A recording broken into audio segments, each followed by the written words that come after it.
Ever jump back into a pool after someone's done, like, a huge cannonball? That's Oh, kind of what trying to date again after heartbreak feels like, right? totally. All those waves and, oh, the Makes uncertainty. you want to stay dry on the sidelines. Exactly. But that's what this deep dive is all about, giving you the tools and the confidence to navigate those choppy waters. We're going deep on how to love again after, well, love's disappointed you. It's tricky stuff. It really is.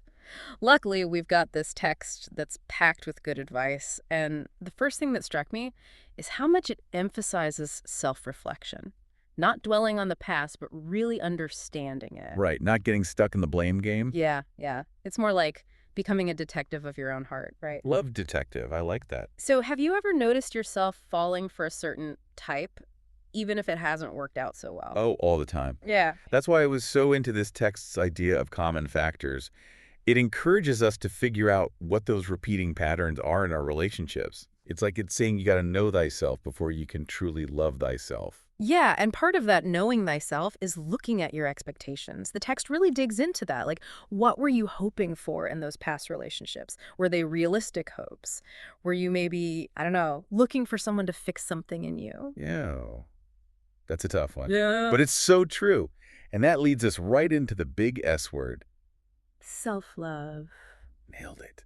Which can feel kind of intimidating. But what I liked about this text is it frames self-love as rebuilding trust and confidence in yourself. Which is huge EE, because if you don't trust your own judgment, dating is just going to be A minefield. exactly. You'll keep repeating the same patterns. But when you know your worth and you trust your gut, that's when you start attracting people who value and respect you. So how do we actually do that? Because this self-love thing, it doesn't happen overnight. Right. And that's where I thought this source was so smart. It encourages baby steps. Baby steps. Yeah, like you don't just jump back into the dating pool head first. Instead, you dip your toes in, test the waters, maybe wait around a little. It's like a warm-up for your heart. I love that. Exactly. And one of the best warm-ups, according to this text, is friendship. Oh, interesting. Yeah, it's all about engaging in low-pressure relationships where you can practice building trust and connection without the intensity of romance. That makes sense.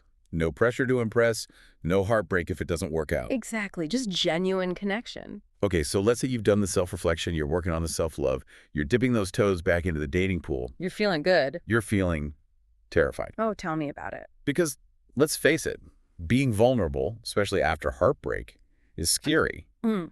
But this source doesn't shy away from that. It says honesty is key.